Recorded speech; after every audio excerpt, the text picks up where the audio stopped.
সবাই তো সব রকমের মজা বুঝে না, তারপরেও এখানে আমার অনেক বড় একটা ভুল আছে। আমি রিপ্লেটা তার মাকে নিয়ে দিছি। ছোটবেলায় মুরব্বীদের মুখ থেকে একটা কথা অনেক শুনেছি, মানবা তো তুমি সব ঠিকই কিন্তু কানবা শুধু ফাও। আর এই সেম জিনিসটা হইছে আমাদের রিমএফ এর সাথে। সে সবকিছু ঠিকই মেনে নিল, শুধু বকাগুলা খাইলো ফাও। ওকে গাইস, এটাই ছিল লাস্ট ভিডিও। শেষবারের মতো ভালোবাসা দাও, মনের দরজা খুলে। একদিন তো সবাই টিকে যাবা আমাকে বলে, কিন্তু আমার প্রতি ভাজে অ্যাডভান্স আমি শব্দটা থাকবে মনের মাঝে। যেতে নাহি দিব হাই, তবু যেতে দিতে হয়, তবু চলে যায়। মেনে নিতে পারতাছি না আমরা, তারপরও আমাদেরকে মেনে নিতে হচ্ছে। যে অ্যাডভান্স আর্মি শব্দটা আমাদের মাঝে এতদিন ধরে ছিল, সেটাকেও এখন যেতে দিতে হচ্ছে।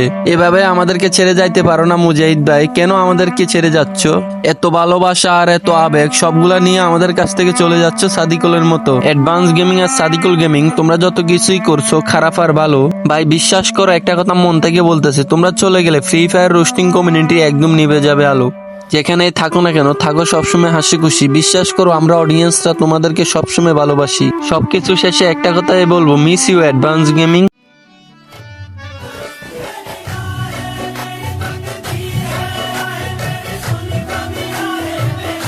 সবকিছুর একটা শেষ আছে আর সবকিছুর আছে একটা শুরু। তো ইন্ট্রো দিয়ে আগে ভিডিওটা করি শুরু। আসসালামু আলাইকুম গাইস, দেখতাছো মুন্না রোস্টারের ভিডিও আর শুনতাছো মুন্না ভাইয়ের অডিও। তো তারপর বলো কেমন আছো তোমরা?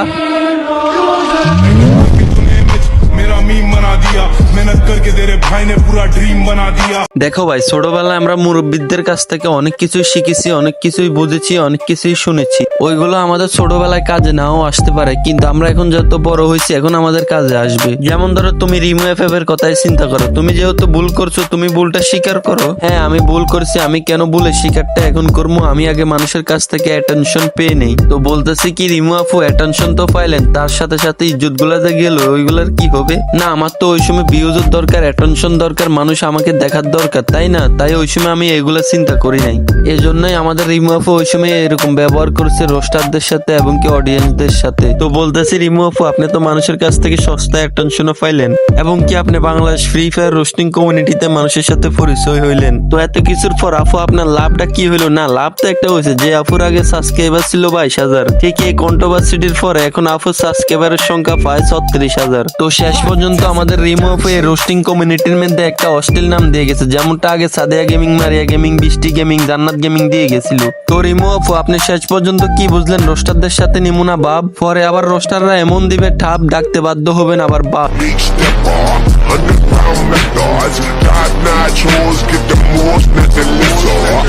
তো যাই হোক, দিন শেষে হিরো আলমের গান সবারই কান দিয়ে সয়, বাট আমি এমন এক বকচুদ, আমার কেন জানি ভিডিও করতে মন চায় না। মনটা স্যার নিজের টুনটুনিটা নিজের পিছন দিয়ে ভরে দিয়ে বসে থাকি। তো ভাই দিন শেষে একটা কথাই বলবো, ভাই তোমাদের ভালোবাসা লাগবে। ভাই তোমরা যত বেশি ভালোবাসা দিবে, আমিও তোমাদেরকে তত বেশি বিনোদন দিতে পারবো। সবাই তো সব রকমের মজা বুঝে না, তারপরেও এখানে আমার অনেক বড় একটা ভুল আছে। আমি রিপ্লেটা তার মাকে নিয়ে দিছি, যেটার জন্য আমি সত্যি অনেক দুঃখিত। তো নীল ভাইয়াকে সরি, আর সকল অডিয়েন্সদেরকেও আমি সরি বলতেছি। আমি কমেন্টের রিপ্লেটা ওইভাবে না দিলেও পারতাম। দেখো ভাই, আমি তো তোমাদেরকে প্রথমে বলছিলাম সবকিছুর একটা শেষ আছে, তাই না? তো যেহেতু আমরা মেয়েটাকে নিয়ে অনেক বাজেভাবে মন্তব্য করছি এবং কি অনেক গালাগালি করছি ভাই, অনেক অনেক। তো যাই হোক, রিমু যে জায়গায় সবার কাছে সরি চাইছে এবং কি অডিয়েন্সদের কাছেও সরি চাইছে। গাইস তোমরা তো অনেকদিন ধরে এই রোস্টিং কমিউনিটির মধ্যে আসো, তাই না? তো ভাই তোমরা একটা লজিক্যালি চিন্তা করো এবং কি নিজের ব্রেনটা খাটাই চিন্তা করো যে ক্ষমা করা এবং কি ক্ষমা চাওয়া দুইটাই কিন্তু মহান কাজ।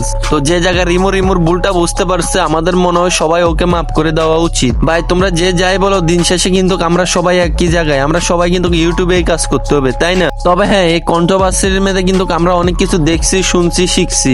যেমন ধরো রিমু আগে যাদের সাথে কাস্টম খেলে হারছে কিংবা জিতছে, ওরাও কিন্তু রিমুর পক্ষ হয়ে কথা বলছে। কিন্তু আমাদের এই রোস্টিং কমিউনিটির মধ্যে কিছু গাদ্দার আছে যারা কিনা আমাদেরকে সাপোর্ট করে নাই। তো ভাই দিন শেষে একটা কথাই বলবো, ভাই তোমরা যে গাদ্দারিটা দেখাইছো, তোমরা কিন্তু এর ফল একসময় পাইবা। হ্যাঁ হয়তো আমরা রোস্টিং কমিউনিটির মধ্যে বেশি দিন থাকবো না, বাট এইগুলা কিন্তু কোনো এক সময় তুমি বুঝতে পারবা, যখন যদি ও হ্যাক নিয়ে ধরা খায় কিংবা মানুষের সামনে এরকম অশ্লীলতা আবার করে। রিমু এফএফ যদি এরকম অশ্লীলতা আবার করে, ভাই আমি বলতেছি আমি সবার আগে ওকে রোস্ট করবো। তো যাই হোক, এতক্ষণ ধরে তো অনেক কথা বলছি, এখন আসি আমাদের অ্যাডভান্স পোলাপান মানে আমাদের নীল ভাইয়ের বিষয় নিয়ে। তো যেখানে আমাদের অ্যাডভান্স পোলাপান মানে আমাদের নীল ভাই সরি বলে দিছে রিমু এফএফ কে, আমাদের মনে হয় আমরাও সরি বলে দেওয়া উচিত। আর হ্যাঁ, শুধু অ্যাডভান্স পোলাপানদের সরি বলছে তা না, রিমু এফএফও কিন্তু সরি বলে দিছে। তোমরা দেখছো না ভিডিও শুরুতে? যে কারণে আমাদের কন্ট্রোভার্সিটা শুরু হয় সেটা হলো একটা কমেন্ট নিয়ে, আর এই কমেন্টের জন্য রিমু এফএফ আমাকে সরি বলে। আর যেহেতু সে সরি বলে ফেলছে, যেহেতু সরি বললে কেউ ছোট হয়ে যায় না, আর ক্ষমা যেহেতু একটা মহৎ গুণ, তাই আমিও আমার তরফ থেকে সরি, মানে সব গালিগালাজ করার জন্য, এত বেশি গালিগালাজ করার জন্য। আমিও আশা করবো যে আপনি আমার ভুলগুলো ক্ষমা সুন্দর দৃষ্টিতে দেখবেন। আমি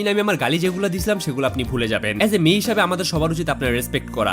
তো যাই হোক গাইস, তোমরা সবকিছু শুনছো, সবকিছুই বুঝছো। তো আজকে সন্ধ্যা 7টা বাজে আমাদের রিমু এফএফ এর ফিসি চেক দেওয়া হবে। তো ফিসিটা কোন জায়গায় চেক দেওয়া হবে? তোমরা যারা গেমিং সোবানের ফ্যান ফলোয়ার আছো তোমরা তো জানোই, আর তোমরা যারা জানো না আমি স্ক্রিন উপর দিয়ে দিতেছি, তোমরা এই নামটা সার্চ দিয়ে দাও। সার্চ দেওয়া বলতে তোমরা এই চ্যানেলটাকে সাবস্ক্রাইব করো। সাবস্ক্রাইব করলে আজকে সন্ধ্যা 7টা বাজে তোমরা দেখতে পাবা রিমু এফএফ এর ফিসি চেক দেওয়ার লাইভ স্ট্রিম। সো গাইস, কিছু বিশেষ কারণে মনটা খুবই খারাপ, তারপরে তোমাদের জন্য ভিডিও আনা লাগতেছে। তো ভাই তারপরেও কি বলবো, তোমরা বেশি বেশি লাইক কমেন্ট শেয়ার সাবস্ক্রাইব করো। আর দেখা হবে পরবর্তী ভিডিওতে। আর কিছু বলার নাই, আল্লাহ হাফেজ।